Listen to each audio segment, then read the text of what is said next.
Hello, today I'm going to teach you how easy it is to make homemade peanut butter with 2 ingredients.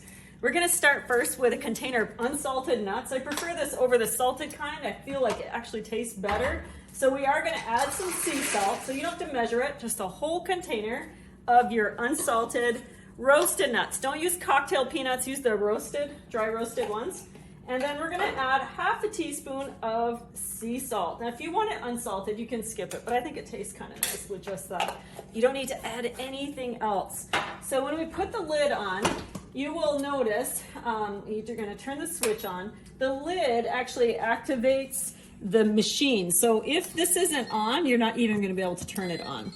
Over here, you'll see multiple settings. We have smoothie, alternative milk, grind, which is what I'm gonna use today, heated wash, so it cleans itself up, and then this side has your heated features because this base here is actually has a heating element in it.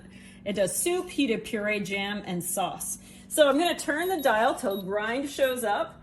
When I push the button, you're going to notice after a few seconds the nuts will start to climb up the sides. At that point, I'm going to use the tamper, and you're going to press down, but for no more than 30 seconds, just until it starts to grind again. And then we're gonna let it finish its cycle. So let's give it a start. It's a 2-minute and 20-second cycle. You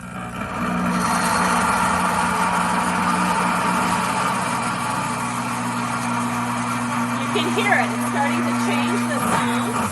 There we go, that's our signal. You're pressing on the outer edge.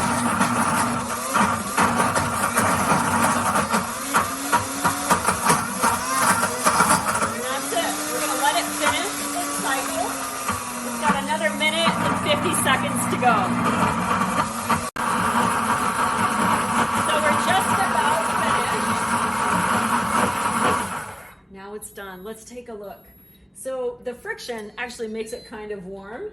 So when you want your peanut butter to kind of get a little thicker, you're going to do that in the fridge. I'm just going to store it in this 3-cup prep bowl. Let's take a look at this. See how soft that is? So I'm just gonna pour it in. Super smooth, super delicious, and it's just 2 ingredients. You can kind of scrape it out. Once it goes in the refrigerator, it will get firmed up. And because it is natural and there aren't any other ingredients in there, you do want to refrigerate this. Don't just store it in your cupboard. But it's gonna make delicious additions to smoothies and peanut butter and jelly sandwiches and anything you like to use peanut butter for. So check out our deluxe cooking blender. It's a fabulous addition to your kitchen. We use ours every single day.